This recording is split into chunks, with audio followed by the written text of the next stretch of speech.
Good morning mga kalapatids. Ito, meron nagbabalik sa ating kalapate. Maiksi yung pakpak. Kaya nakasingsing ng ulpa. YB natin to. Pang north. Naligaw to sa raging nawala to nung mga siguro mga isang buwan na rin. Ayan, umuwi siya ng ganito kaiksi yung pakpak. Ayan, nagtira pa ng mahabang pakpak. Siguro yung time na yan, naglulugo niyang mahabang pakpak na yan. Kaya patubo pa lang tapos hindi nabunot.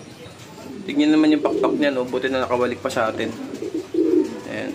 Kala siguro nung nakahuli, mapapaamo niya pa.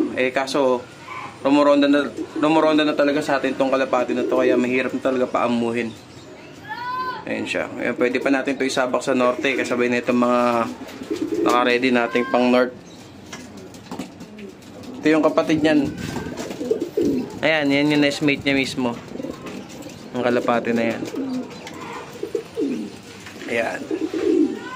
Yun. Magandang balita to.